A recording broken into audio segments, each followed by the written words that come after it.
Hey everybody, and welcome back to another new video here at Undead Storyteller. I hope you enjoy these scary haunted house stories, which also feature some Ouija board use, by the way.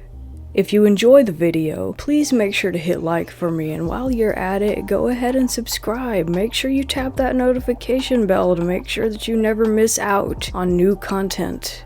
Without further ado, let's get into these stories. Thank you for listening, and don't forget to embrace the terror.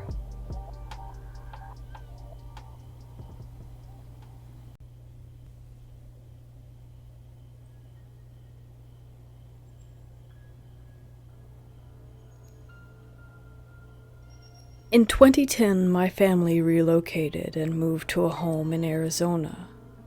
At the time, I was around 14 years old. The home had been built in the 80s and had sort of a strange floor plan. There was only one previous owner. From what the neighbors told us, an elderly couple had lived in it. The wife passed away, and the husband lived there alone afterward. They said as he got older, he was going a little senile.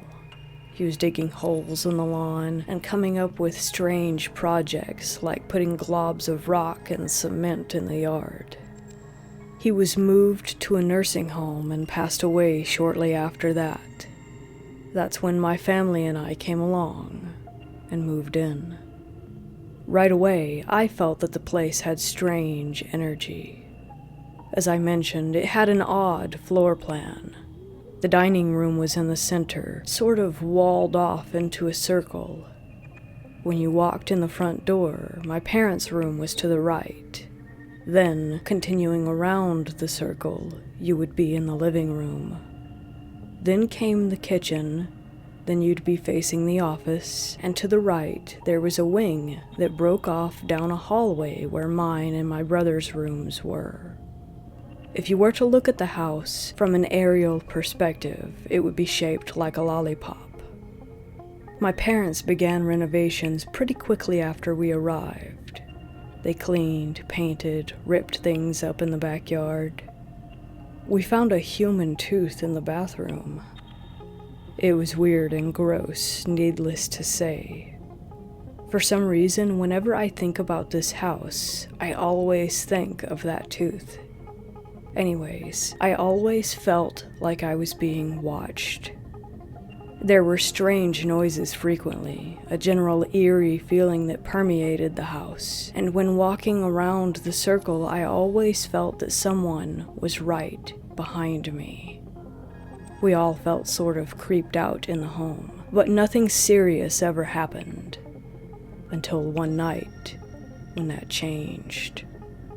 I remember waking up in the dark, hearing someone in boots running. It sounded like whoever it was doing laps around the circular dining room. I sat up in bed, instantly alert. I slept with my door open, and across the hall I could see my brother in his room sleeping. My parents slept with talk radio on all night, every night, and I could hear it playing on the other side of the house. Could hear my dad snoring. The footsteps were heavy, and I didn't think that it could be my mom. The stomping kept up, and I was beginning to get concerned. My dog would typically sleep in the office on the couch, and I thought to myself, if he starts barking, then I'll really get worried. Immediately after having that thought, the footsteps went into the office, and I could hear papers rustling around. My dog started growling and barking. Then the papers stopped, and so did my dog. It was quiet for a moment. I thought it was over. Then the footsteps came running back down the hallway directly toward my room. I'm absolutely frozen, stuck in the thought that I'm about to be met by either a spirit or an intruder.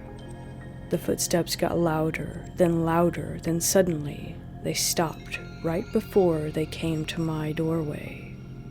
I sat there waiting for someone to peer their head around the corner or come running into the room, but nothing. It was silent after that. The whole scenario lasted maybe 3 minutes. The next morning, I confronted my mom. At first, I asked her if she had been running around the house in boots. Obvious, I know, but what else was I supposed to do? She told me no, that I must have been dreaming, that she and my dad had been in her room all night. I started to think maybe I really had dreamed or imagined it. Then, a week later, she told me that she wanted to talk. She told me that she hadn't wanted to scare me, that she had been debating whether or not to tell me at all, but that she had heard the footsteps that night, along with the dog barking and the papers rustling.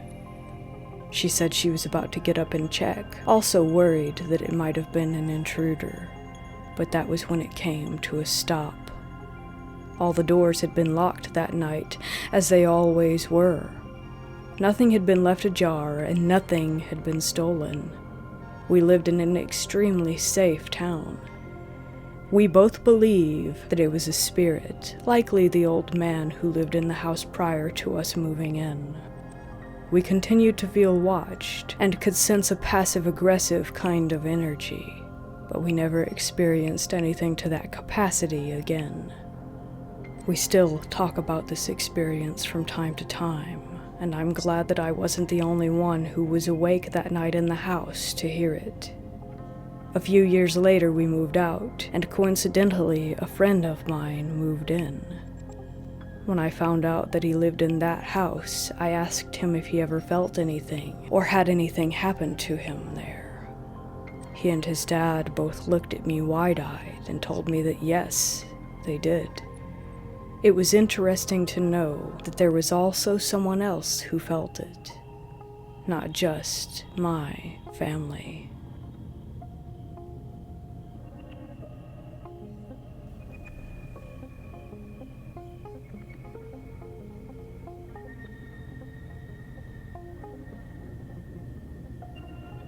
This happened to me when I was young, I think maybe 8 years old. I was downstairs in the basement playing with my Hot Wheels cars in the rec room. First thing to know about the basement is that every time I walked down the stairs, I would get this feeling that I was being watched. And I wasn't the only one. My sisters, and later my eldest nephew, all noticed it. This particular day, it was early evening in the summertime. The sun was low in the sky, and sunlight streamed in through the basement window, which looks out onto the backyard. As I was playing, deliberately sitting in a patch of sunlight on the floor, I noticed what I assumed were the shadows of 3 people walking past the basement window. I was curious and wondered who it was in our backyard, so I got up. I went over to the basement door that leads out into the carport and went outside to have a look. But the backyard was empty. The backyard is large. There is no way anyone walking at a regular pace would have been able to make it all the way to the other side of the house before I made it outside, even if they had started running right after moving by the window. At the very least, I would have been able to see them just as they turned the corner at the far end of the house. That's it for that experience, but it definitely stuck with me and creeped me out. This next experience happened to me when I was 12, 13. First, I need to explain a bit about the house that I grew up in. The floors on the main level squeaked terribly. Practically every square inch made a cracking, creaking, or groaning sound when being stepped on. What's more, each area of the floor had a distinct sound. You could always tell exactly where someone was in that house. Anyway, I was at home alone that evening. I was sitting in the armchair in the living room with one of the leaves from the dining room table across the armrest to use as a table, and I was doing my homework. As I was working, I heard the sound of someone coming out of my parents' bedroom and begin walking down the hall toward me. I stopped what I was doing, turned around, and looked down the hall to see who was there. the sounds stopped. I shrugged it off and went back to my assignments. Then, minutes later, the floor started creaking again. Whatever was making the noise was now right in front of the bathroom door. But again, when I turned to look, the sound stopped, and nothing was there. Each time it would start back up a few minutes later in a different part of the house. I waited for the noises to reach the top of the stairs in front of the kitchen door, and I turned around and stared again. Again, the noises stopped. I turned back to my homework, feeling distinctly as if I were being toyed with, and a moment later, I heard the squeaking sounds making their way into the kitchen. At that point, I couldn't focus on my homework anymore, and I set it aside, turned on the TV, and let it drown out whatever supernatural game was afoot. The next one is a short story, but a pretty spooky one. I prefer drinking tea over coffee, and one winter day I was at home enjoying a cup of Earl Grey. I was watching the snow fall past the streetlights from the living room. Suddenly, I heard a loud bang in the kitchen, as though someone had slammed one of the cupboard doors really hard. I jumped, spilled my tea on my shirt. I got up and went to see what the racket was. I knew that I had closed everything back up, and all the windows in the kitchen were closed, so the likelihood of it having been the wind is virtually non-existent. The doors had opened by themselves, slammed shut with enough force to bounce partially back open, and were like that when I entered the room. The last experience I have to share took place when I was nearly 20 years old. It was the night before I was moving away to go to college. My mom, my best friend, and I were all standing in the living room talking. In front of all of us, the TV turned on by itself. It stayed on for maybe a minute, and then it shut itself back off. I looked around and saw that the remote control was laying on the coffee table, and none of us were anywhere close to being within reach. I just laughed and said, "I guess the ghost is saying goodbye in his own way. I'll miss you too, Casper."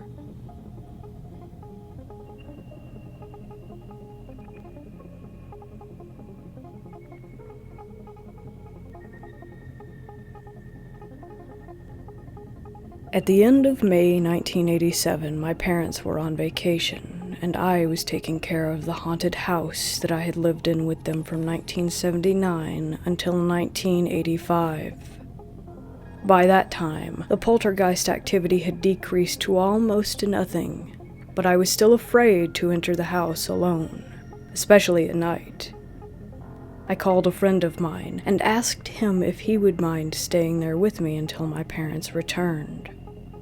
I had told him quite a few stories about the activity in that house, as well as the barn in the past, and I used the possibility of a paranormal encounter to lure him in. He had never experienced anything that he would have considered paranormal before, but he was interested and not skeptical, so he agreed. While I was waiting for him to arrive, my brother called to see if I was going to be there, wanting to make sure that he didn't have to worry about the house if he decided to go hang out with his friends.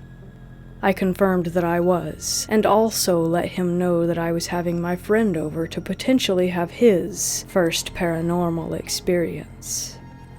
My brother thought it was a great idea, and mentioned seeing if his friends wanted to come and join us and try to have their own encounters with the supernatural. One of his friends had a Ouija board, and thought it would be an awesome chance to try it out, so they agreed. My brother arrived with his two friends first, and we walked around outside telling his friends about experiences that we had had inside the barn. One of his friends was a skeptic, so he didn't believe anything we were saying. The other guy was like my friend. He had never experienced anything for himself, but he still had an open mind. As we were talking, my friend arrived, so I went to his car to greet him. He had his girlfriend with him, so I asked him if he was still planning on staying over, to which he replied that as long as his girlfriend could stay, then yes. I didn't mind, as long as she was aware of the reason for having him stay. I let her know that strange things might happen, things that might be scary to someone who's never experienced that kind of thing before. She was also a skeptic, so she agreed to stay, insisting that nothing was going to happen anyway. While my brother and his friends were still outside, I took my friend and his girlfriend upstairs to show them where they could sleep. Afterward, I started telling stories about the house to prepare them for what could possibly happen during the night. The only thing I was expecting to happen was for the attic door to shake and make noise, like it had done almost every night while I was living there. We went into the attic so I could show them what was in there, still talking about past experiences. There was a stack of old encyclopedias on the floor in disarray, one having fallen from the top of the stack onto the floor. I picked it up and placed it back on top, then straightened up the stack as I was finishing up one of my recollections. Afterward, I went back downstairs to see what my brother was doing. My friend stayed upstairs with his girlfriend so they could be alone for a little while. When I got downstairs, I found that they had already set up the Ouija board on the table and had even lit a few candles on the table around it. The table was in the dining room at the bottom of the stairs. I closed the door to the stairway and sat down on the empty chair in front of me, facing away from it. My brother and his two friends were sitting in the other chairs when I got there. We lit a few more candles, put our fingers on the planchette, and began asking questions. The planchette was moving with all of our hands on it, answering each question that we asked. I wasn't moving it, but I did believe that someone in the group was. I wasn't a skeptic, but I also didn't really believe that Ouija boards were anything more than a novelty. While playing with the board, we heard someone walking on the stairs, which caused all four of us to look at the stairway door. I didn't think anything of it, since my friend and his girlfriend were still up there. I figured it was probably them coming back down. But after some time had passed, no one ever opened the door. I went to look, and no one was there. I then went upstairs and asked him if he had started to come down. He told me that he and his girlfriend had not moved from the couch that they had been sitting on. He said that he thought that one of us had been coming upstairs because they heard it also. 6 people heard someone walking on the stairs, where there was no one to be found. My brother's skeptical friend was getting spooked after that. We actually had to convince him not to leave. His other friend was intrigued like it was the coolest thing he'd ever experienced. My brother and I were used to it, so it didn't really faze us at all. After persuading his friend to stay, we went back to playing with the Ouija board. It was answering questions again, and I still thought that somebody was moving the planchette. Then, my brother's intrigued friend asked whatever was answering us to blow out one of the candles. Within 5 seconds, one of the candles burned out. There was no moving air in the room, and all of the other candles were still burning without any motion to indicate a breeze. The spooked, skeptical friend screamed and started running for the door while still screaming. The other friend followed him, and my brother after that. I shouldn't have been, but I was laughing at the guy's reaction.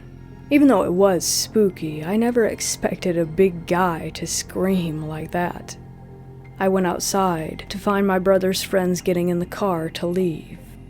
I told them we couldn't stop without saying goodbye on the Ouija board, just in case the superstition is true. My brother's friends weren't willing to go back in the house though, so my brother and I went in and said goodbye. They left after that, without the Ouija board. I went back inside and blew out the remaining candles. Then I went upstairs to tell my friend and his girlfriend what had just happened, since I knew that they would have heard the screaming. We sat upstairs for a while talking, and nothing happened. Nothing happened until after midnight, when the attic door began moving. Like I mentioned before, this was a usual occurrence in the house, and I was used to it.